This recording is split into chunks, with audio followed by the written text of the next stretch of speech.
Então tá aí, hoje tá gravando aí já, né? Quinto dia da série, exposição à Epístola aos Efésios. Tema de hoje, predestinação. Efésios capítulo 1, versículo 5. Vamos ler de pé esse texto? Diz assim a palavra do Senhor: e nos predestinou para filhos de adoção por Jesus Cristo, para si mesmo, segundo o beneplácito de sua vontade. E você pode ocupar o assento glorificando ao nome do Senhor. Deus, por sua grandeza, amor e graça, pelo seu eterno propósito, nos concedeu a incalculável riqueza espiritual, que é a predestinação. A predestinação, que é o destino dos eleitos, dos escolhidos em Cristo Jesus. Esta é a segunda bênção que o apóstolo Paulo lista, depois de ele louvar a Deus, falando, das grandes bênçãos espirituais.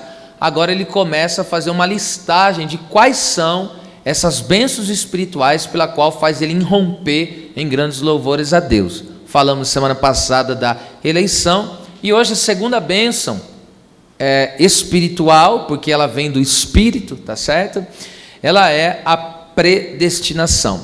Observe que o versículo 5, a parte A, diz assim: e nos predestinou para filhos de adoção por Jesus Cristo. Essa palavra que predestinou significa decidir ou designar de antemão, determinar antes. Então Deus decidiu na eternidade qual seria o destino dos eleitos. Então aqui já fica bem claro o que seria predestinação. A nossa eleição, a palavra eleição, vocês lembram, significa escolhido. Então a partir do momento quando eu creio em Cristo, eu me tornei um escolhido. Agora este escolhido, tá certo? Este eleito de Deus, agora ele tem um destino. Então a predestinação é o destino dos eleitos. E por que predestinação? É uma prévia, antes. Então preste atenção, é um predestino. Então aqueles que são eleitos, no caso em Cristo Jesus, onde se dá a salvação, Deus destinou esses filhos, no caso os crentes, Deus destinou eles para algo. E é sobre isso que nós vamos falar. Para que Deus nos destinou, tá certo? E observa, Deus escolhe, que é no caso a eleição, para um propósito. Versículo 4, os irmãos hão de conferir aí, que vai dizer, Deus nos elegeu nele para que fôssemos santos e irrepreensíveis. Então, um propósito da eleição, de ser escolhido de Deus para a salvação, é que nós vivêssemos de forma santa e irrepreensível. Agora, há um propósito, tá certo, também para a predestinação. Por que Deus nos destinou a algo, para algo? E tem um propósito, mostrando assim, com isso eu aprendo que o Senhor não faz nada sem propósito. E detalhe, e o seu propósito não é passageiro, pois o início é em Deus, desde a eternidade. Então quando a Bíblia diz que Ele nos predestinou, e já disse o significado da palavra, que é decidir de antemão. Então esse plano da predestinação, ele saiu da eternidade. Então antes que o mundo fosse criado, Deus já tinha escolhido salvar aqueles que crescem em Cristo Jesus, e já tinha predestinado, ou seja, dado um destino para esses escolhidos, para esses salvos. Está bem claro isso? Mas eu vou usar uma analogia, porque como eu disse, às vezes eu falo assim, para mim está muito claro, porque eu entendo do assunto, mas para o irmão que está ouvindo a primeira vez, às vezes não é tão claro, e por isso que eu faço questão de explicar, tá certo? Para que não haja dúvidas em ninguém. Por analogia, eu vou explicar o que é a predestinação, tá certo? Você ser destinado a algo. Por exemplo, eu gosto sempre de usar esse exemplo aqui. É como se Deus, presta atenção, pega um ônibus, presta atenção, tem isso na sua imagem, um ônibus que sai daqui da cidade de Assis, estou dando um exemplo qualquer, tá? Guarde isso. Então tem um ônibus, esse ônibus ele é criado, e para qual que é o propósito desse ônibus? Criaram esse ônibus, e o propósito desse ônibus é colocar ele para fazer um trajeto. Ele sai da cidade de Assis até chegar na cidade de Osasco, tá certo? Então agora eu te explico como que funciona, dentro dessa analogia, como que funciona a eleição e a predestinação. A eleição está no quê? Deus escolheu o ônibus, que representa o quê? Esse ônibus representa a igreja. A igreja foi escolhida, a igreja é eleita do Senhor. Agora presta atenção, quem é que dirige o ônibus? Jesus representa, né? O motorista desse ônibus é Jesus, que representa o cabeça da igreja. Então vamos lá, esse ônibus, eu estou dizendo por analogia, representa a igreja. O motorista desse ônibus representa Cristo. Assis representa a terra, estou dando exemplo. E Osasco representa o céu. Então vamos lá, Deus escolheu, está claro isso para vocês agora? Então vamos lá, Deus escolheu esse ônibus representando a igreja, e agora Cristo está conduzindo essa igreja. Então, como que eu me torno eleito? A partir do momento quando você fala, eu quero entrar dentro desse ônibus. Aí você se tornou o quê? Eleito. Então você, enquanto você permanecer dentro desse ônibus, você é eleito, você é escolhido. Agora presta atenção, esse ônibus que foi escolhido, ele foi predestinado. Predestinado é o quê? Sair daqui para chegar em outro lugar. Entende? E aí agora, entende o que é predestinação? Então Deus predestinou os seus escolhidos, é assim que funciona. Então eu fiz essa analogia porque Deus assim escolheu a igreja. Então todo aquele que crê em Jesus se torna igreja. Então ele é escolhido, ele é eleito. Agora essa igreja ela está o quê? Destinada a quê? Ela está destinada, é claro, muitas coisas, mas uma coisa só que eu vou falar aqui, no caso duas, né? Ela está destinada ao céu. Então isso é predestinação, tá certo? Se você continuar dentro desse ônibus, que eu dei o exemplo aqui representado aqui pela igreja, se você permanecer, o destino desse ônibus, que eu falei aqui que representa a igreja, é onde? É o céu, tá certo? Então se você permanecer na igreja, você é salvo. Você é salvo, é simples assim, sabe? Então isso é predestinação da parte do Senhor na nossa vida, tá certo? Agora observe só isso, que coisa tremenda, né? Coisa tremenda. O texto diz que Deus nos predestinou para filhos de adoção. Então essa é uma das causas pelo qual Jesus ele nos predestinou, tá certo? Porque que ele nos elegeu, nos escolheu nele, e agora nós fomos então destinados à água. Então nós somos destinados ao quê? O que Deus preparou para nós? O que é? Para filhos, adoção de filhos. E agora que de fato que eu entro no estudo, tá certo? Então a predestinação está aí no caso aí para filhos de adoção. Essa palavra aí, filhos de adoção, no caso, adoção de filhos, né? Aqui, significa, adoção aqui significa colocar alguém na posição de filho. Então Deus nos predestinou para a posição de filhos, tá certo? Então Deus não somente nos salvou, mas também nos fez integrante da família divina, com todos os benefícios de filho, entende? Nós entendemos hoje o que significa adoção, principalmente no nosso contexto brasileiro, fica até mais fácil de entender o que é adoção. O que é adoção? É alguém que é adotado, presta atenção, é uma pessoa que era estranha, ela não tinha direito nenhum, só que um pai pegou e adotou, por filho. A partir daquele momento, aquele filho passa a ter todo o direito do pai. O pai, vamos supor, o pai tem muitos bens, o pai tem muitas terras. Então, por aquela pessoa que era estrangeira, mas agora se tornou filho por adoção, então ele passa a ter os mesmos direitos do filho. Então é para isso que Deus nos predestinou, para sermos filhos, tomarmos a posição de filho. Que coisa tremenda, né, irmãos? E filho, você sabe, todo filho, ele herda algo do seu pai. Então, esta é a questão. Então, Deus nos predestinou para sermos filhos, e logo sendo filhos, nós temos uma herança, tá certo? E agora nós vamos abordar isso aqui. Primeiro, eu tenho que falar como que acontece a adoção de filhos. Em que momento, a partir de que momento que essa adoção acontece? Deus nos coloca na posição de filho, porque a adoção é isso, é Deus nos colocar na posição de filho. Porque eu não era filho, a partir da entrada do pecado, eu não sou mais filho de Deus. A pessoa, agora, para ser filho de Deus, ela tem que ser adotada.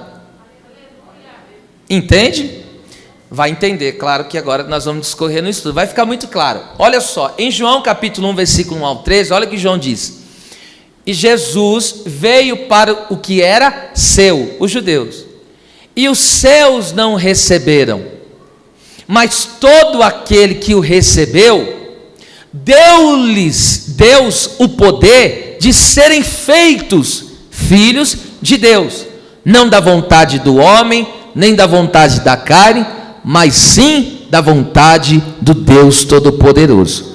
Então, quando ali ele fala que Deus nos deu o poder de sermos filhos de Deus, não é da vontade humana, ou seja, um pai e uma mãe se relacionou e a pessoa nasceu de forma natural, ou seja, ele é um ser humano, nasceu.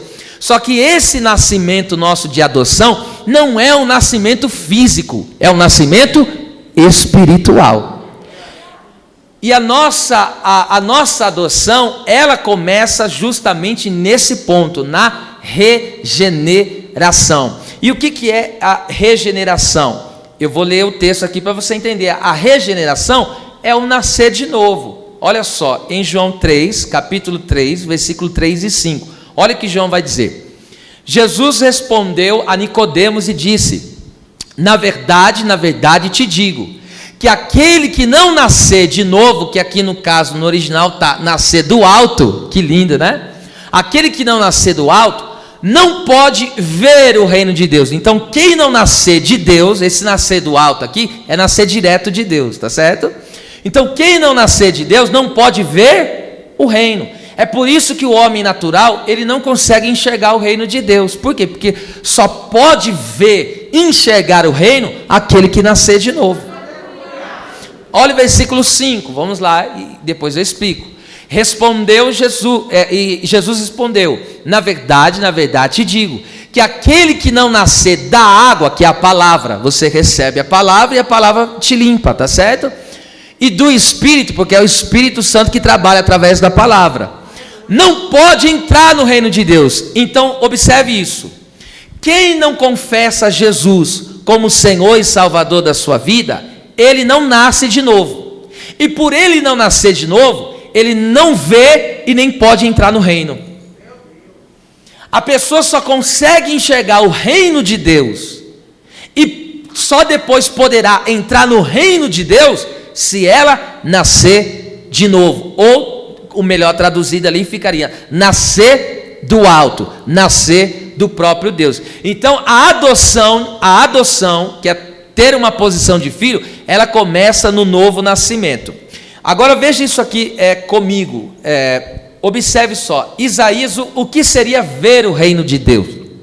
Isaías, ele viu o reino de Deus. Tem muita gente, quando fala do reino de Deus, até hoje não entendeu o que é o reino de Deus, até hoje não conseguiu entender, mas que fique bem claro aqui nessa noite que é o reino de Deus. Isaías, ele contemplou o reino de Deus, e como que ele viu? Capítulo 6, ali está o que é o reino de Deus. E o que é o reino de Deus? Veja, ele falou: no ano em que morreu o rei Uzias, eu vi o Senhor assentado sobre um alto e sublime trono. Aí depois ele disse: ai de mim, porque vou perecendo, porque sou homem de impuros lábios e habito no meio de um povo de impuros lábios, e os meus olhos viram rei. Aí a Bíblia diz que veio um anjo com a brasa tirada do altar, tocou nos lábios deles e disse o quê? Passado foi de ti, tirado foi de ti a tua iniquidade, tu estás limpo, tu estás purificado, tu estás sem culpa. Aí depois o que Isaías disse? Quando ele viu o Senhor no trono, ele foi purificado dos seus pecados, ele pega e Deus fala: a quem enviarei, quem é de por nós? Que Isaías disse: eis-me aqui, envia-me a mim. Então, aonde está o reino de Deus ali? Qual é a visão do reino de Deus? A visão é essa: Deus está sentado, Ele governa, Ele reina. Detalhe, agora Ele reina sobre o homem. Por quê? Porque o homem era escravo do pecado, mas agora Deus veio e limpou o homem, Deus veio e purificou o homem. O homem não está mais sob o domínio da carne, do pecado, nem do diabo, nem do inferno. Então agora esse homem é dominado por Deus, e quando o homem é dominado por Deus, ele elimina a sua vontade e diz: eu estou aqui à disposição para fazer a tua obra. Veja o que é o reino de Deus. É alguém que entende que o governo é Deus que está reinando. E reinando sobre o quê? Deus reina sobre tudo, inclusive sobre o ser humano. Então, a partir do momento quando o ser humano se entrega ao senhorio de Jesus, ele passa a pertencer ao reino de Deus. Ele está sob o domínio de Deus, ele está sob o governo de Deus. Que tremendo! E aí, quando eu estou sob o domínio de Deus, sob esse governo de Deus, tá certo? Que é chamado reino, tá certo? Ele é rei, e eu sou súdito dele. Então agora eu não faço mais a minha vontade. Por quê? Aleluia! Porque agora eu estou vendo o reino. Aí Isaías disse o quê? Eis-me aqui, envia-me a mim. Ele está dizendo: eis-me aqui, disposição para fazer a vontade de Deus. Agora veja que como que acontece a entrada no reino. Você já percebeu como que nós enxergamos o reino? Você percebe que você já vê o reino de Deus? Você consegue enxergar o reino de Deus na sua vida? Então, quem ainda está dominado pelo pecado, a pessoa está dominada por uma vida pecaminosa, ele não está no reino de Deus, ele não está enxergando o reino de Deus, porque ainda é o diabo que está dominando ele. Ainda é a carne que está dominando ele, entende? O reino de Deus não está ali, ele não consegue enxergar. Por isso que o homem natural, ele não consegue parar de beber, ele não consegue parar de fumar, ele não consegue parar de se prostituir. Por quê? Porque ele não está no reino, ele está sob a dominação do inimigo. Só que agora, quando ele vê a grandeza de Deus e reconhece Deus, esse é o Todo-Poderoso. Aí quando ele reconhece a grandeza de Deus, ele fala: Deus é mais poderoso do que esse inimigo que está me conduzindo aqui. Então ele passa o quê? Pertencer ao reino. Isso é forte demais, gente. Isso é terrível. Olha só, de espantoso eu quero dizer, né? Agora então vamos lá ver como que eu entro nesse reino. Aqui é para se regozijar muito. Olha como acontece a minha entrada no reino do Senhor Deus. Veja só, você viu? Então quem nasce, eu estou falando aqui, você não pode perder essa fiação. Como é que acontece a adoção, que é tomar a posição de filho? Eu estou falando que começa no novo nascimento. A partir do momento quando a pessoa nasce de novo, ela vai primeiro ver o reino e depois ela vai ter possibilidade de entrar no reino, tá certo? Então vamos lá. Ainda nós já vamos chegar na adoção. Como que acontece? Então o processo até que a adoção aconteça, ela começa no novo nascimento. Agora observe isso aqui, como que eu vou poder entrar no reino? Ó, Hebreus capítulo 2, versículo 14 e 15, isso é demais.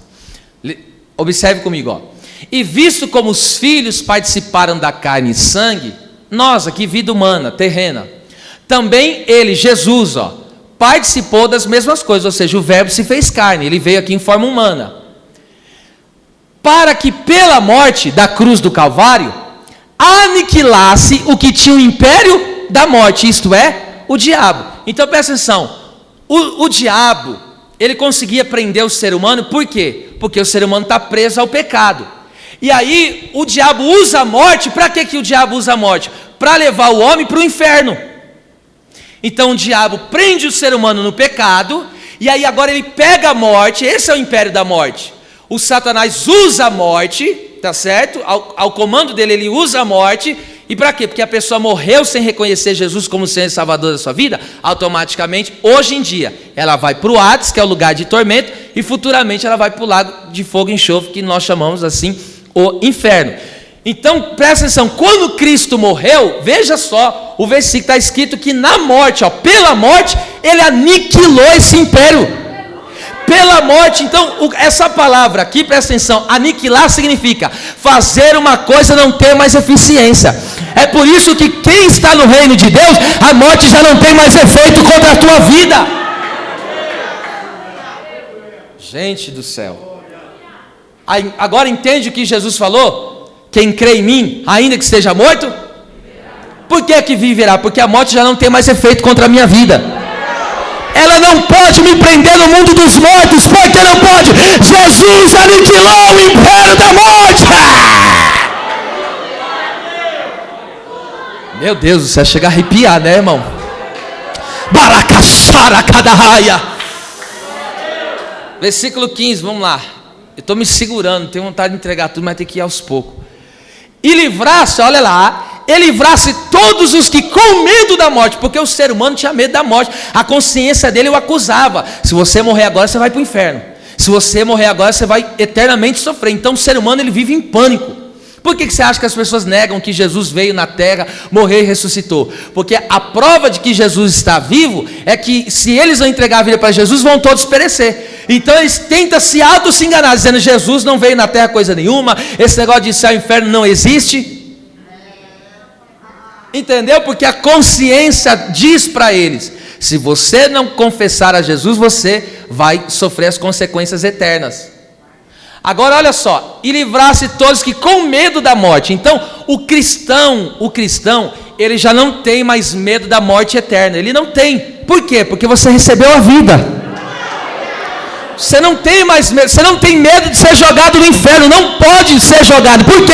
Porque Jesus já fez a obra. Entende por que a Bíblia diz? Jesus falou para Pedro, eu te dou as chaves do reino e as portas do Hades não prevalecerão contra a minha igreja, porque quem que detinha os mortos ali era o inimigo, ele mantinha presos os mortos ali. Só que hoje Jesus, quando morreu na cruz, tomou a chave. E Apocalipse ele aparece e diz o quê? Eu tenho a chave do Hades, da vida e do Hades, ele fala lá, né? Vamos lá, ó. E livrasse todos que com medo da morte estavam, presta atenção, por toda a vida, aqui ó, toda a vida eterna, sujeitos à escravidão, à servidão. Então a pessoa, presta atenção, quando ela não nasce de novo, ela permanece na escravidão do pecado aqui na terra, e quando findar aqui a terra, o diabo vai usar a morte, que esse é o aguilhão do diabo, ele pega a morte e ferroa o ser humano, aí mata ele, tá certo? E como essa pessoa não tem a vida eterna, ele vai direto para o lugar de tormento. Isso é terrível, certo? E essa pessoa indo para o lugar de tormento, ela não pode entrar no reino de Deus, porque ela está no reino das trevas. Agora veja só isso aqui, gente amada do céu. Agora eu vou te mostrar o momento em que acontece a filiação na nossa vida. Isso é de chorar, gente. Então, o nascer de novo, que é nascer do alto, o Espírito Santo passa a habitar em nós, certo? A partir do momento que você entregou a vida para Cristo como o teu único e suficiente Salvador e continua vivendo em Cristo, o Espírito Santo mora em nós, o Espírito Santo habita em nós. E agora, quando o Espírito Santo passa a habitar em nós, o que ele faz? É aí que ele gera filiação, é aí que ele cria em nós essa filiação. Vamos ver o texto? Para ficar claro, para vocês entenderem, Romanos capítulo 8, versículo 14 ao 17. Eu vou explicando um por um dos versos. Olha lá. Porque todos os que são guiados pelo Espírito de Deus, esses são o quê? Então, primeiro aqui, presta atenção. Quando você nasceu de novo, ao receber a palavra de Deus, o Espírito Santo te regenerou. Você agora é uma nova criatura. E a partir desse momento, o Espírito passa a habitar em ti, como habita em mim. E o que acontece? Agora eu sou guiado por Ele. E o que é isso? Eu estou manifestando o fruto do Espírito na minha vida. Agora eu não vou produzir as obras da carne, porque o Espírito habita em mim, eu vou manifestar o fruto dele. Aí versículo 15, olha só que coisa tremenda isso aqui. Ah, meu Deus, ó. Porque não recebeste o espírito de escravidão. Então nós não somos mais escravos. Você não tem um espírito de escravidão, ó, e olha lá. Para outra vez estares em temor. Aqui temor é medo. O medo não pode habitar na tua vida e nem na minha. Deus não te deu um espírito, só a mentalidade de escravo é que tem medo. Você não pode ter medo, O espírito do medo não pode fazer parte da sua vida. Você tem que lutar contra isso. Deus vai arrancar hoje de uma vez por todas. Porque você não tem mentalidade de escravo mais. Por que não? Olha aqui, ó. Mas recebeste o espírito de adoção de filhos, pelo qual clamamos. Quando o Espírito Santo ele passa a habitar no meu espírito, oh meu Deus do céu. Quando o Espírito Santo passa a habitar no meu espírito, presta atenção, ele vem, habita em mim. E agora eu não tenho mais medo. Por que eu não tenho mais medo? Porque agora eu pertenço a Deus. Por que eu não tenho mais medo? Por quê? Porque agora eu não sou mais escravo, eu não estou mais acorrentado. Eu não vivo mais o que Paulo falou. Lembra que Paulo falou? O bem que quero fazer não faço, e o mal que não quero já faço. Eu não vivo mais isso. Por que não vivo mais isso? Porque Cristo vive em mim. O Espírito Santo habita na minha vida. Já não é mais corrente, já não é mais cadeado. Eu estou ali, bate no peito e diga: eu estou livre. Eu estou livre.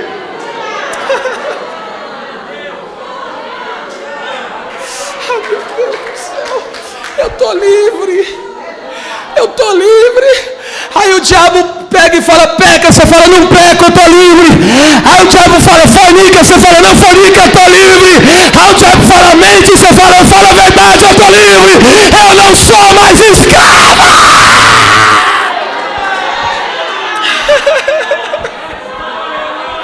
Ah, meu Deus. Ah, meu Deus. Eu não sou mais escravo.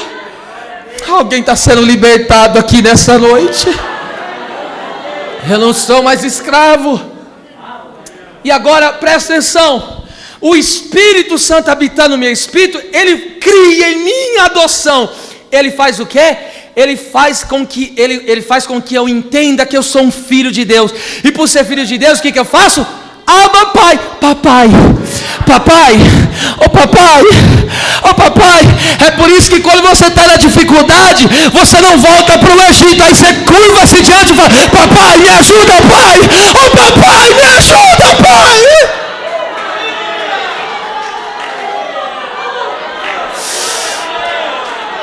Levante uma das mãos para o céu. Vou te dar 15 segundos para você abrir a boca e celebrar o Pai. Só quem é filho, só os filhos glorifiquem ao Pai aqui nesta noite. Quem é batizado com o Espírito Santo, fala em novas línguas aí agora. Você não é escravo. Você não é escravo. Naraki narkenerki minasara bakantere kashari tarakala bashara bakai tarakadara bakanta nakaterka alabakala bashanda kalabaka. Papai, ele é meu pai, ele é o meu pai, ele é o meu pai. Eu não sou bastardo. Eu não sou bastardo, eu sou filho.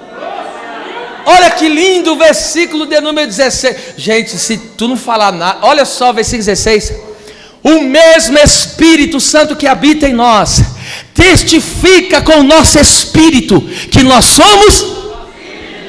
Essa palavra testifica significa confirma. Então o Espírito Santo vai lá no teu ser espiritual e diz: ei, não se engane, você é filho. Ei, não fique perturbado, você é filho. O teu pai é poderoso, o teu pai é glorioso, o teu pai é tremendo.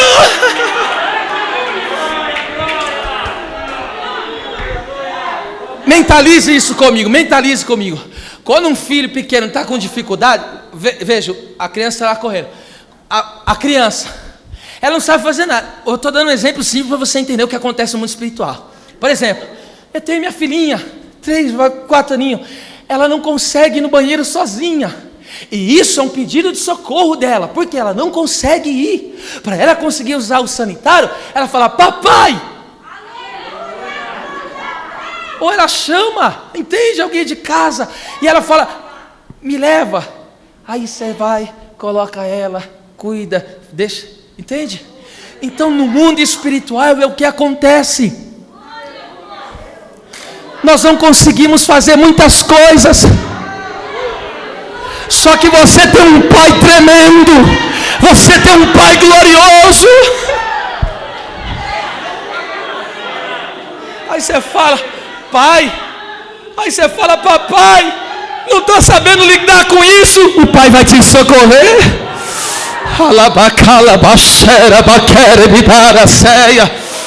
Irmão, tem uma presença muito forte de Deus aqui, sabe? Tem uma presença muito forte aqui, gente.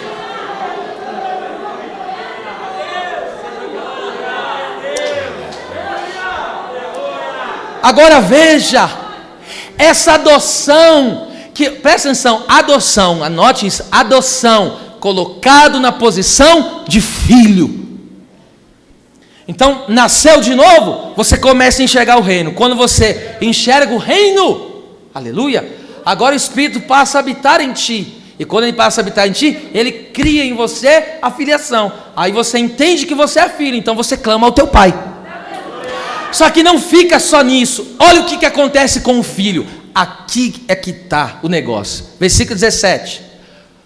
E se nós somos filhos, somos logo também herdeiros de Deus e co-herdeiros de Cristo. Se é certo que com ele padecemos, para que também com ele sejamos glorificados. Então o que é herdeiro? Herdeiro é fazer você ter uma herança. Todo pai, ele entende? O pai que tem a condição, ele cria, entende? Ele cria entre aspas, um império. Ele vai e cria. Só que o que ele faz? Tudo que ele constrói na vida, o pai deixa para quem? Então nós somos herdeiro diretamente de Deus por ser filho, e somos co-herdeiro com Cristo, porque tudo que Cristo tem direito por ter vencido, eu passo a ter direito por causa de Cristo, porque eu estou nele. Isso é demais, gente. Agora veja só, agora aonde está a entrada do reino? Porque ninguém poderá entrar no reino se não for filho. Então entende que a predestinação não é simplesmente me salvar, é me tornar filho. Deus não quis somente me salvar, Deus me fez ser participante da família divina. Veja só isso comigo, confira só. Eita Deus. Então tudo que é do pai, também são dos filhos. Agora entende, irmão? Entende o que vai acontecer conosco na nossa entrada no reino? Tudo que o pai criou, tudo que o pai fez, a Bíblia está dizendo, ó, nós vamos herdar nele tudo, filho. Você tem noção de que você está ouvindo? Você e eu somos herdeiros de uma herança não que esfarela aqui na terra, é uma herança incorruptível. Veja isso aqui comigo, Mateus capítulo 25, versículo 34. Olha só o que Jesus diz: então dirá o rei aos que estiverem à sua direita, vinde. Essa palavra vinde aí significa vem até aqui, é um imperativo, venha, venha agora. Benditos, que significa abençoados. Então venha abençoados de meu pai. Olha lá, venha abençoados de meu pai. Leia aí, e possuir por herança o reino que estava preparado, olha lá, desde a fundação do mundo, porque antes que o mundo fosse criado, ele já tinha predestinado os seus eleitos. Agora o filho, é somente o filho que pode entrar no reino. Hoje eu vejo o reino, mas daqui a pouco eu vou entrar nele. Eu já pertenço ao reino. Eu sou filho do reino. Diga isso, pelo amor de Deus, com a mão direita levantada, isso é pedagógico. Diga, eu sou o filho do reino. Aleluia, você é filho do reino. Ah, meu Deus. Então nós vamos aqui possuir por herança, é receber. Então nós vamos tomar posse de toda herança eterna que Deus, que Cristo preparou para nós. Além de reinar com Jesus aqui na terra, que você sabe que a terra vai passar pelos 1000 anos, aqui eu não vou tratar disso aqui, que é uma outra aula, mas nós vamos reinar com Cristo na terra aqui 1000 anos, e depois reinaremos com Ele eternamente, gente. O reino de Deus, ele não terá fim, ele nunca acabará. E detalhe, Por isso que Ele nos adotou. Para quê? Nos colocou na posição de filho. Para quê? Eu e você vamos reinar ao lado dele forever. Ou leolã, como você queira. Para sempre. Forever nem sei de onde que é isso. Acho que é inglês, né? O leolã, isso aí é hebraico. Mas vamos lá, escute isso. Oh, meu Deus do céu. Gente do céu. Agora veja que, vamos lá para o versículo 5, voltando, ó. E nos predestinou para filhos de adoção por Jesus Cristo. Aqui está o grande mistério. Olha por quem foi por Jesus Cristo. Essa palavra por aqui significa através de, por causa de. Isto é, se não fosse pela obra de Cristo, qual que é a obra de Cristo? O verbo que se fez carne, ou seja, Deus se tomou a forma humana. E o que Ele fez? Ele morreu na cruz, foi sepultado e depois ressuscitou. Então, por causa desta obra da encarnação, morte, sepultamento e ressurreição, se não fosse por esta obra de Jesus, nós não teríamos recebido o poder de ser feito filho. E com isso, nós não veríamos e nem entraríamos no reino de Deus. Agora você entende uma coisa aqui comigo. Por isso que a mensagem do Evangelho, a mensagem do Evangelho é o cerne do cristianismo. O que é Evangelho? É toda a obra de Cristo. O Evangelho é boas novas de salvação. E Jesus é as boas novas de salvação. Então presta atenção. Esse é o cerne. O que é o cerne? É o centro, é o miolo do negócio. Então a pregação do Evangelho é o cerne, é a mensagem principal. Agora veja o que Paulo vai dizer. Essa mensagem que eu estou trazendo aqui, eu estou pregando hoje o Evangelho, tá certo? Esta mensagem é a principal mensagem do reino.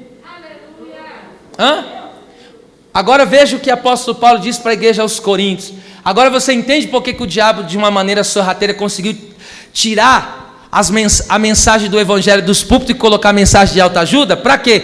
Porque a mensagem de autoajuda escraviza o povo, mantém o povo na escravidão. Porque ele não entende que ele é filho e ele tem direito a tudo. Agora você entende porque tem gente ainda comprando martelo, comprando, sei lá, trevo de 4 folhas. Agora você entende porque que ainda tem gente, acredita nessas porcarias? Porque ele é um escravo ainda. Ele não entende que ele é herdeiro, tem direito a tudo que é de Deus. Para de graça, meu. 1 Coríntios 2:2, olha só o que o apóstolo Paulo diz. Leia comigo forte, 3, 2, 1. Porque nada me propus saber entre vós, senão...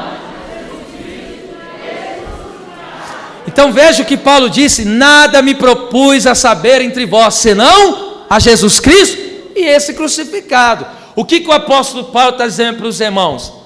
Até que as pessoas compreendam e creiam no Evangelho, não há mais nada a ser dito. Um lugar onde as pessoas não entendem isso, não entende a mensagem do reino de Deus, não se pode pregar outra coisa. Não se pode pregar outra coisa. Porque você sabe que a Bíblia fala de todo o conselho de Deus. Tem que pregar sobre família, tem que pregar sobre trabalho, tem que pregar sobre finanças, tem que pregar sobre vida espiritual, tem que pregar sobre tudo. Mas aqui o apóstolo Paulo está dizendo, enquanto vocês não pertencerem ao reino, eu não posso pregar outra mensagem. Enquanto vocês não entenderem o cerne do cristianismo, enquanto vocês não compreenderem a mensagem do reino, eu não posso pregar outra mensagem. Entende? Então, grave isso no teu coração. Enquanto nós não entendemos este Evangelho, nós não podemos ir para outra fase da vida. Não podemos. Não podemos falar de outro assunto. O assunto aqui a ser tratado é a cruz de Cristo, até que todos sejam alcançados. Até que todos sejam libertos do pecado, porque tem gente que está aqui, mas ainda não pertence ao reino, ou se perdeu, porque não está sob o reino de Deus, entende? Ele não teve a visão que Isaías teve, ele não está enxergando o reino, e por isso não tem a sua entrada, futuramente no reino dos céus, mas enquanto está vivo ainda está em tempo.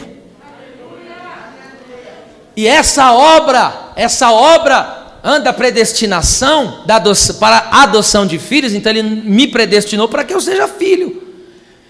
Então só pode acontecer por meio de Jesus Cristo, tá certo? Agora vamos lá, versículo 5, a parte B. Aí, olha o que ele diz. Vou ler tudo de novo. E nos predestinou para filhos de adoção por Jesus Cristo, ó, para si mesmo, segundo o beneplácito de sua vontade. Que lindo, né? Primeira coisa a ser tratada aqui, para si mesmo. Quando ele fala, ó, tudo que ele fez foi para si mesmo, então escute. Eis o motivo de nós vivemos para a glória de Deus. Ele nos fez filhos para Ele. Eis aqui o motivo porque nós glorificamos a Deus. Hoje, Deus me deu um entendimento, né, mais aprofundado daquele versículo lá em Romanos 11:36. O que está escrito em Romanos 11:36? Diz assim, ó, porque dele, por Ele, para Ele, são todas as coisas. Glória a Ele eternamente. Deixa aí, olha só. Então veja só, quando o texto diz porque dele, por Ele, para Ele, são todas as coisas, aqui Deus abriu minha visão de uma forma tremenda. Essa palavra porque dele, o que significa? O plano da salvação foi elaborado na eternidade. Então partiu dele, veio lá da eternidade para a terra. Agora veja, por Ele, ou seja, através da obra de Cristo, eu sou salvo.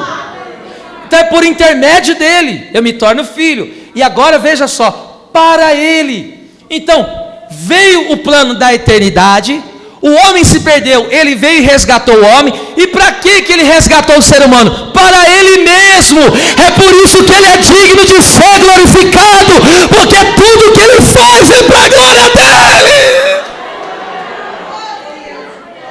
Entende? Aí você aplica isso na sua vida. Os seus filhos, Deus fez para Ele. A sua casa, Deus fez para Ele.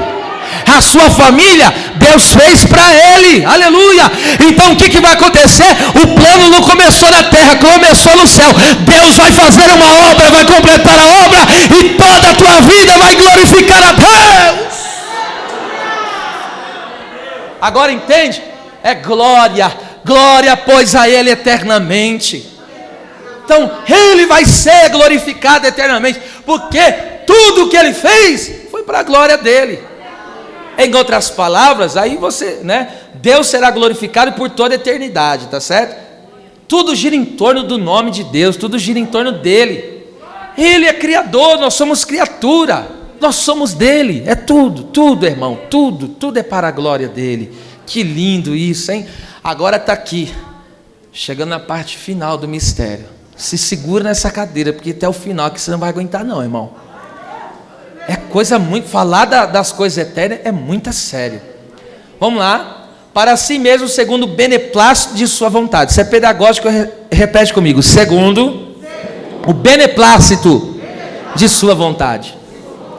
A palavra beneplácito significa boa vontade, favor.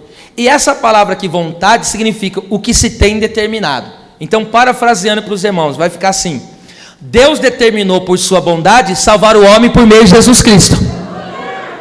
Entende? Então vontade, Deus determinou. Beneplácito vem daquilo que é bom. E essa é a natureza de Deus. Deus é bom. Então Deus determinou por sua bondade fazer o quê? Salvar o ser humano. Que tremendo, hein?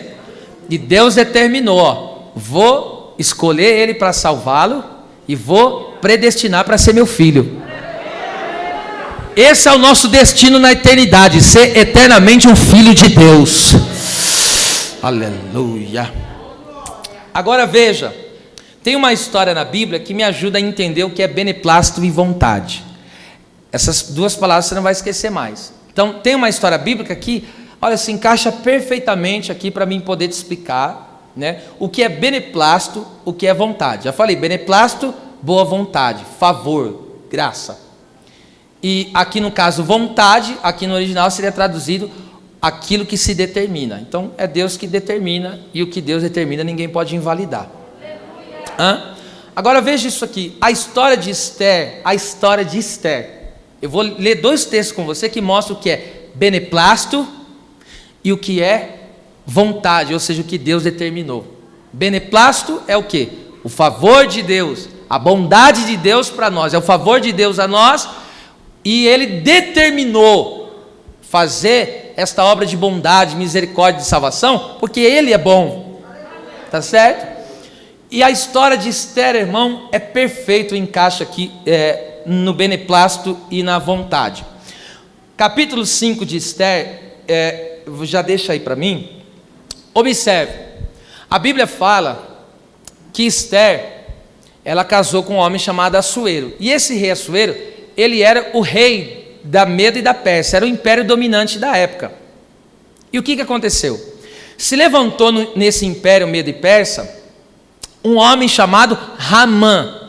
Esse homem Ramã, ele odiava os judeus, que trazendo para os dias de hoje são os crentes, tá certo?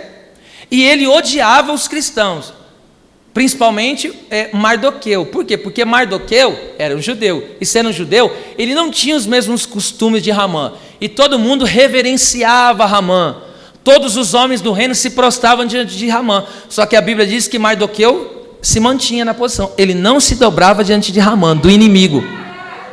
Aí o inimigo olhou aquilo e falou: pera lá, ele não se dobra diante de mim? Falou: vou matar ele. E aí o que ele fez? Ele tramou uma armadilha, e ali foi e trouxe diante do rei, e vendeu todo o povo judeu. Ele falou: olha, eu vou matar todos os homens, o povo judeu, eu vou eliminar eles, e vou pagar por cada pessoa, cada judeu que morrer, eu vou te pagar uma importância. Então o povo judeu tinha sido vendido para ser morto, tá certo? E aí onde entra Esther? Onde que entra Esther? Esther estava 30 dias sem ser chamada na presença do rei, e naquela época, preste atenção, não podia entrar na sala do trono onde ele governava, não podia entrar quem quisesse, e não podia entrar a hora que quisesse. E se alguém entrasse na sala do trono sem ser chamado, essa pessoa, se o rei não estendesse a benevolência, se o rei não estendesse a graça, essa pessoa era morta na hora. Agora entende por que Esther falou para Mardoqueu: jejua por mim, que eu também vou jejuar com as minhas moças, que é as funcionárias dela, e depois eu vou entrar na presença do rei. Agora, olha só o que é, eu estou te explicando primeiro o que é benevolência, depois eu falo da vontade. Olha o que é benevolência, está aqui, ó. E sucedeu, pois, que ao terceiro dia do jejum, Esther se vestiu de suas vestes reais, que aqui representa o crente vestido de salvação, e se pôs no pátio interior da casa do rei, de frente do aposento do rei, e o rei estava sentado sobre o seu trono real, ó, na casa real, de frente da porta do aposento. Olha que lindo. E sucedeu que, vendo o rei a rainha Esther, que estava no pátio, ela, alcançou? Poderia ser traduzido: alcançou benevolência aos seus olhos. E o rei apontou para Esther o quê? O seu beneplácito. O cetro aqui é o beneplácito, é o favor. Olha lá, então o rei foi estender o seu beneplácito de ouro que tinha na sua mão. Esther chegou e tocou na ponta do cetro. Olha o que ele fala para ela agora. Então o rei lhe disse: que é que tens, rainha Esther? Ou qual é a tua petição? Até metade do reino se te dará. Então veja, ela alcançou o favor de Deus, porque quando é que o ser humano alcança o favor de Deus? Quando é que o ser humano pode entrar na presença de Deus? A partir do momento que ele for vestido de salvação.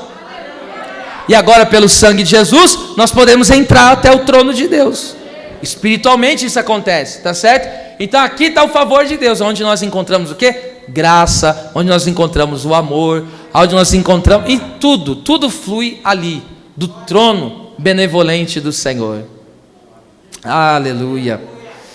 Agora veja o que é, você entendeu o que é benevolência. Então Esther foi aceita diante do rei. Então isso é benevolência, ela foi aceita, ela alcançou graça diante do rei. E o rei pega e, como se ele assinasse um cheque em branco. O que você quer?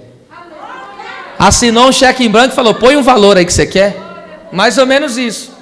Agora eu te falo, lembra que ela e o povo dela estava condenado à morte por causa de Ramã, por causa da fúria de Ramã? Veja só o capítulo 7, versículo 2 ao 4 e depois versículo 7. Aqui explica o que é a vontade. Olha só.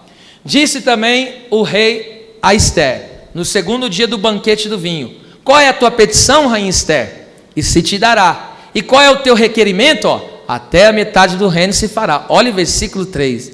Então respondeu a rainha Ester e disse: se, ó rei, achei graça aos teus olhos, e se bem parecer ao rei, ó, desse a minha vida como a minha petição, ó, e o meu povo como o meu requerimento. Agora você entende porque você pode chegar diante de Deus e pedir a salvação para a tua família?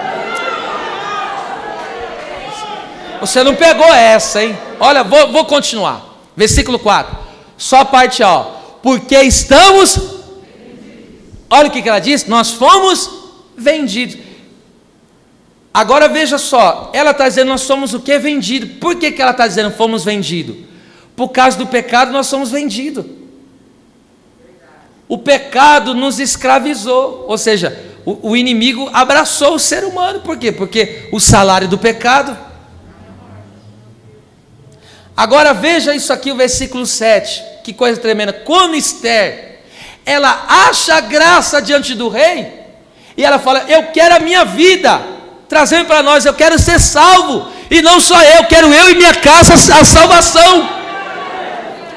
O Ramã é o tipo do diabo, representa o diabo, que leva o ser humano à escravidão, e depois, qual que é o lugar final? A morte eterna. Ramã é o tipo do diabo. Agora olha só o versículo 7. O que aconteceu? Quando a rainha Ester chegou diante do rei e alcançou graça dela, olha o que o rei fez. E o rei, no seu furor, se levantou do banquete do vinho para o jardim do palácio, e Ramã se pôs em pé. Ramã representa o diabo, ó, se pôs em pé para rogar a rainha Ester pela sua vida, porque viu que já o mal, olha lá, lhe era determinado pelo rei. Então presta atenção. Quando o ser humano foi gracioso aos olhos de Deus, Deus determinou. Deus determinou o quê? Pela sua bondade salvar o ser humano. Encaixa perfeito, né? O que é benevolência, o que é vontade, ó. Essa aqui é vontade, ó. O rei determinou. E que o rei determinou, o rei... Agora presta atenção. Para que o rei pudesse livrar Ester e o povo de Ester, o que precisava fazer? Matar Ramã. Porque quem que vendeu o povo foi quem? Ramã vendeu o povo, falou: esse povo está vendido, esse povo vai morrer. Aí a rainha Ester, o quê? Ela reconheceu a grandeza do rei. Ela chega diante do rei e pede: rei, o que eu peço é a minha salvação, a salvação minha e do meu povo. Eu peço a salvação por mim e pela minha família. Aí quando o ser humano clamou por salvação, meu Deus, olha o que aconteceu, gente. Agora veja só o que acontece conosco. Eita, meu Deus do céu. Então Deus determina eliminar o Ramã, que no caso, ou seja, é tirar o poder do inimigo contra a vida do seu povo. E como isso acontece, irmão, se tu não falar nada, presta atenção. A dívida nos fazia sermos escravos. Lembra 2 Reis? Lembra que a mulher falou? Olha, o meu marido morreu e deixou uma dívida, e por causa da dívida meus filhos estão sendo levados como escravos. Então a dívida do pecado nos tornava escravos. Entende? Por causa do pecado o ser humano está preso. Só que agora o que acontece? Alguém decidiu pagar a dívida por nós. Nós tínhamos uma dívida, e por causa da dívida do pecado nós éramos escravos. Aí Deus olhou assim e falou o quê? Eu vou estender a minha benevolência, porque eu determino salvar o homem. Determino salvar o homem pela minha bondade. Por isso que a Bíblia diz que Deus amou o mundo de tal maneira que deu. Essa é a bondade de Deus. Agora veja aqui, em que momento a dívida foi paga e nós deixamos de ser escravo. Irmão, isso aqui é coisa do céu. Colossenses, capítulo 2, versículo 13 ao 15. Vamos degustar essa palavra. Olha só. E quando vós estavais mortos no pecado e na incircuncisão, o que é incircuncisão? Lembra o pacto que Deus deu para Abraão? Ele tirava a pele do prepúcio, que hoje é fimose, era algo que ajuntava sujeira, tá certo? E Deus mandou arrancar aquele prepúcio. Para quê? Deus querendo dizer: eu não quero que ajunta sujeira na sua vida. Então, antes, por causa do pecado, nós não tínhamos aliança com Deus, nós não tínhamos pureza, porque nós éramos incircuncisos, não havia, ou seja, aliança de Cristo na nossa vida, e por isso nós estávamos sujos. Mas agora só, nos vivificou juntamente com ele, ó, perdoando-vos todas as ofensas, que é pecado. Agora, olha o versículo 15, gente, perdão, 14, ó. Havendo riscado a cédula que era contra nós. Qual que era a cédula que era contra nós? Estava escrito, olha lá, nas suas ordenanças. O que está escrito na ordenança? A alma que pecar, essa morrerá. Então a lei de Deus era contra nós, seres humanos pecadores. E por que era contrário? Porque está escrito na lei, o homem que pecar vai morrer. Então a lei era contra nós. Por que contra nós? Porque nós somos pecadores. Ou no caso para nós agora, éramos. Éramos no sentido de permanecer no pecado, tá certo? Então, nós tínhamos um salário, e o salário nosso era esse, era a morte.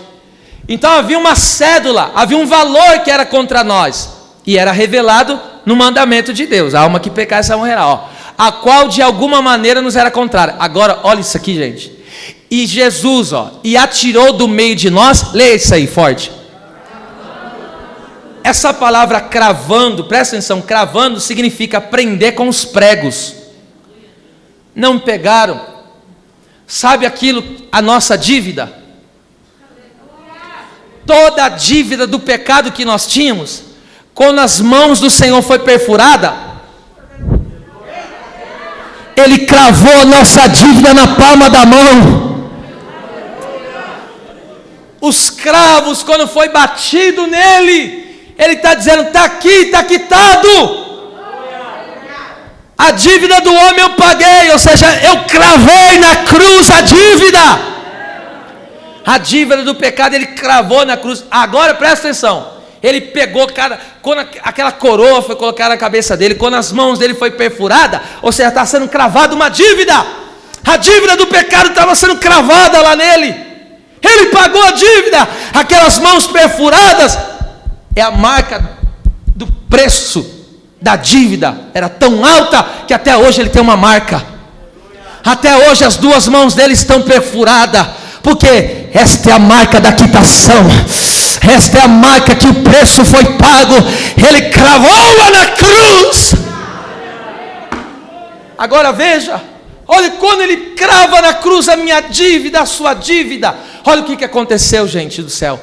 E despojando. Essa palavra despojando significa desarmar. Olha lá, principados e potestades. O que é isso? Os demônios. Principado, potestades, ossos espirituais da maldade, príncipe das trevas. Então veja só, ele desarmou. E por que ele desarmou os principados e potestades? Agora você entende o que significa Isaías 54:17? Nenhuma arma forjada, preparada contra a sua vida pode prosperar. Por quê? Porque o Senhor, Ele desarmou Satanás. Ou seja, o diabo não pode usar mais algema contra você. O diabo não pode mais te prender. Porque Deus desarmou o inimigo. Desarmou, está desarmado. Agora nenhuma ferramenta preparada, forjada contra nós não pode prosperar. As armas de Satanás não podem prevalecer contra nós. Qual que é as armas de Satanás? A mentira não pode prevalecer contra nós. Qual é a arma de Satanás? A calúnia não pode prevalecer contra nós. O engano, nada disso pode prevalecer, porque Deus já desarmou, já não há mais condenação, já não há mais condenação. O inimigo não pode chegar assim, e chegar num filho de Deus e falar, eu vou algemar ele. Não pode. Ele não pode chegar e falar, agora eu vou prender a família dele. Não pode mais, porque na cruz a dívida foi paga. Aí o inimigo tenta e fala assim, eu vou destruir a vida dele. Aí Deus fala, não vai. Não vai. E por que não vai? Porque ele não deve mais nada. Mas como não deve mais nada? Olha minhas mãos. A dívida, presta atenção, o inimigo só podia alguma coisa contra nós por causa da dívida. Essa era a arma dele, a dívida do pecado. A partir do momento quando Cristo anula a minha dívida, o inimigo está o quê? Desarmado. Nenhuma arma que ele usa contra a minha vida pode prosperar. Não pode prosperar mais. Por quê? porque eu sou filho de Deus. Agora veja isso aqui, versículo, irmão, versículo de número, o 16, ou o 15 ainda, só até aqui mesmo, olha o que Jesus, agora eu quero que você veja, presta atenção, Jesus está ali, no Gólgota, veja a cena, tinha uma plateia gigantesca de milhões e milhões de demônios, pensa, todos os demônios que são milhões deles, estavam lá, ele vai fracassar, ele vai porque nós prendemos o ser humano está preso, ele não consegue sair daqui, e aí os demônios estão dizendo, nós prendemos a humanidade, não tem como a humanidade, e aí ele está tentando, ele vai negar, ele vai murmurar contra o Pai, ele vai pecar, ele vai falhar, aí Jesus pega,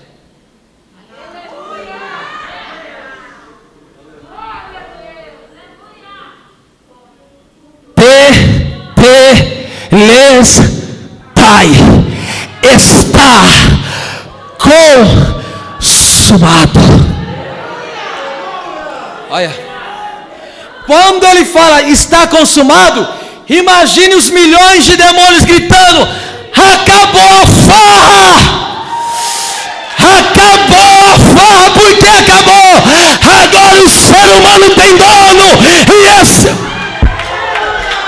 meu Deus! Meu Deus! E agora quando você olha para a cruz de Cristo, por isso que esta é a mensagem principal, quando você olha para a cruz de Cristo, esta é a vergonha dos demônios, porque foi lá que os demônios nos perderam,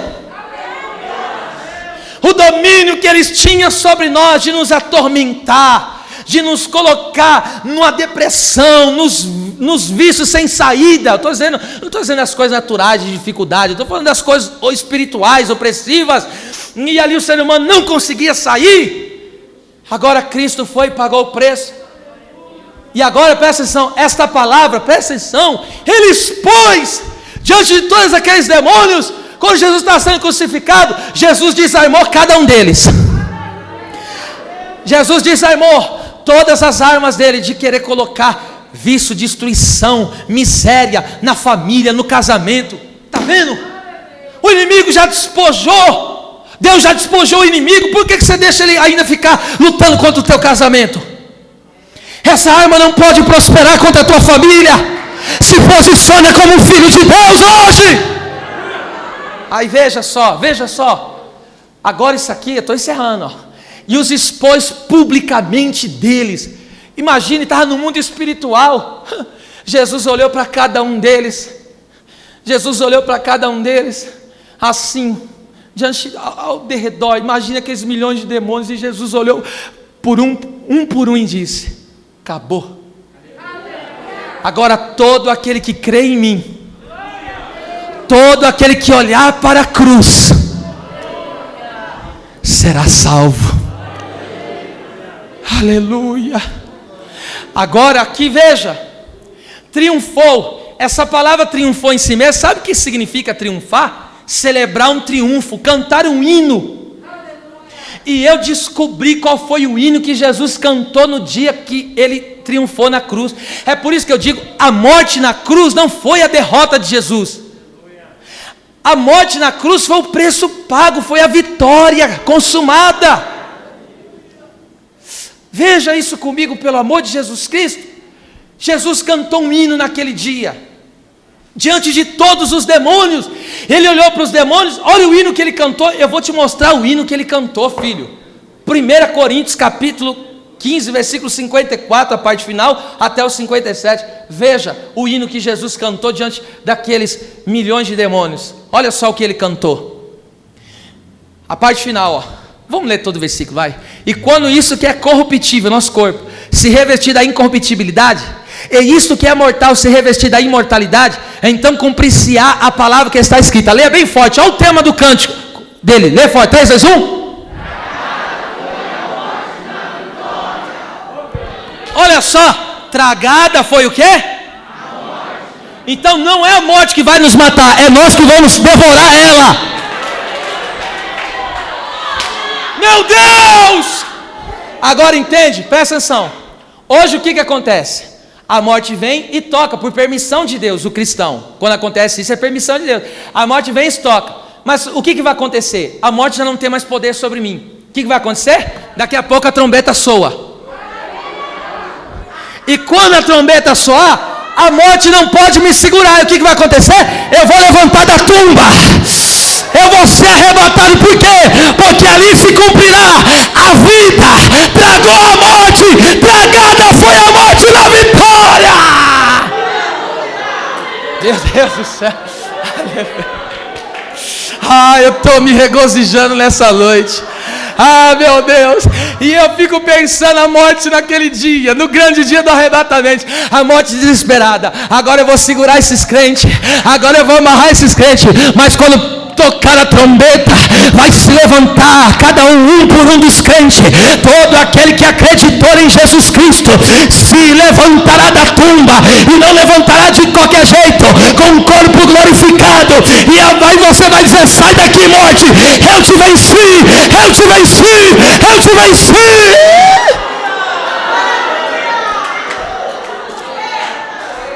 Veja, olha o cântico, ele canta diante daqueles demônios. Ele diz: tragada foi a morte na vitória. Olha o cântico que Jesus cantou, está aqui, ó.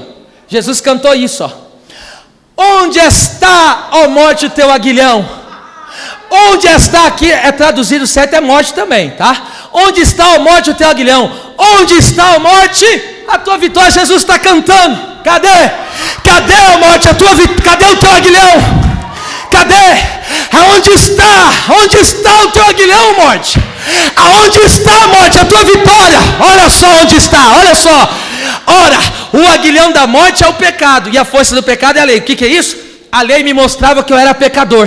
E por a lei mostrar que eu era pecador, o diabo pegava a morte e me aguilhava. Ele me matava, tá certo? Matava o ser humano e jogava para o inferno. Só que olha o que a Bíblia diz que aconteceu com a morte. Olha, versículo 57, está aqui, ó. Mas graças a Deus que nos dá a vitória por Cristo Jesus, o nosso Senhor. Aleluia. Entende o que é a benevolência e vontade de Deus agora? Você consegue entender, dimensionar isso que você está ouvindo? E agora o que me resta fazer depois de tudo isso que eu ouvi numa noite como essa? O que me resta fazer? Me resta fazer o que está escrito no Salmo de número 136, que eu vou ler na linguagem original. Rodu Adonai Kitov Kileolam Rastou. Em outras palavras, agradecei ao Senhor, porque Ele é bom e porque a sua benevolência dura para sempre. Levante as duas mãos para o céu, porque vai descer aqui poder feito cachoeira agora, renovando a vida de crente. Eu recebo a autoridade de Deus para dizer que toda ferramenta preparada contra ti não vai prosperar. Deus vai curar pessoas de doença, Deus vai curar pessoas de enfermidades aqui agora. Aquele teu filho vai voltar, aquela tua filha vai vir para a presença. As coisas vão começar a acontecer, porque você é filho, e sendo filho, você é herdeiro. Então abre a tua boca, eu vou te dar alguns segundos para você glorificar ao Cristo que vive, ao que reina. Aonde está a morte, o teu aguilhão? Aonde está a morte, a tua vitória? Tragada foi a morte.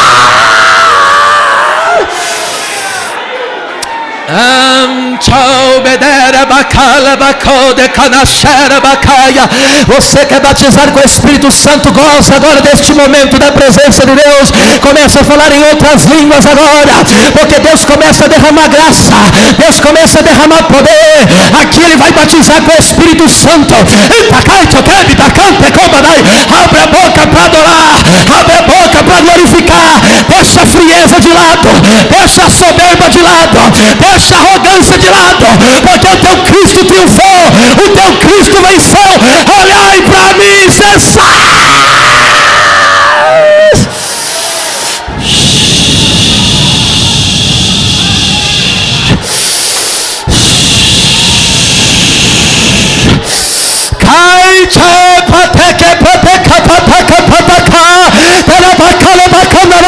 Receba poder, receba unção, receba graça, receba a glória de Deus.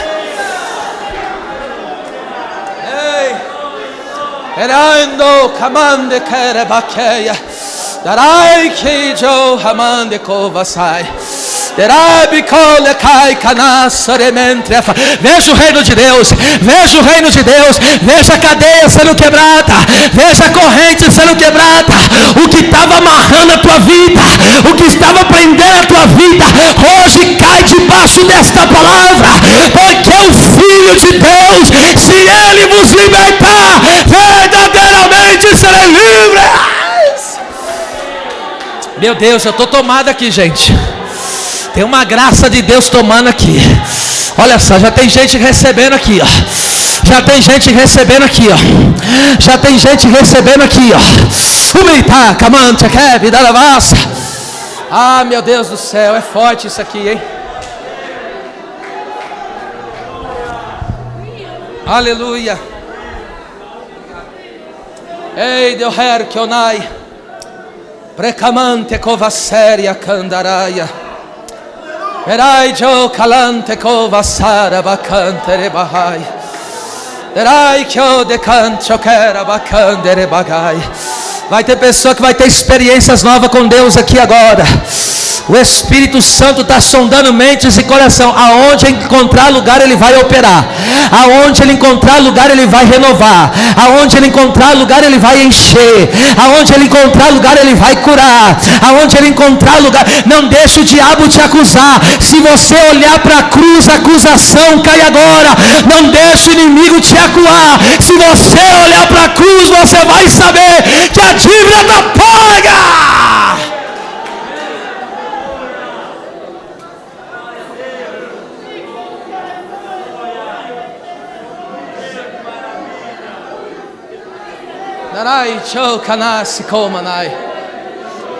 Veja, eu encerro aqui agora. Mentalidade de escravo. Vamos ver como que é escravo? Escravo, olha a mentalidade de escravo. Pecou, está com medo do inferno. Pecou, está com medo da destruição. Por quê? Escravo. Mentalidade do Filho de Deus. Pecou, se entristece. Ele peca, mentalidade do Filho de Deus, porque o Filho de Deus aqui na terra ainda ele pode pecar. Ele pode cair em tentação se não vigiar. Só que o Filho de Deus, ele não tem mentalidade de escravo. Não é porque pecou que deixou de ser filho de Deus. É só se ele continuar na prática do pecado. Aí ele se torna filho do diabo. Só que aquele que se tornou filho de Deus, ele pode cair. Mas o que acontece? 1 João 2. Filhinhos. Ó, filhinhos. Eu vos escrevi. Para quê, João? Para que não pequeis. E se pecar, temos um advogado para com o Pai, Jesus Cristo justo. Ah, meu Deus. Por favor, gente, põe a mão assim na cabeça, assim, por favor. Repete isso comigo. Eu tenho a mente de Cristo. Eu não sou escravo. Eu sou eleito e predestinado à adoção de filhos. As palmas louve bem forte ao Senhor. Amém.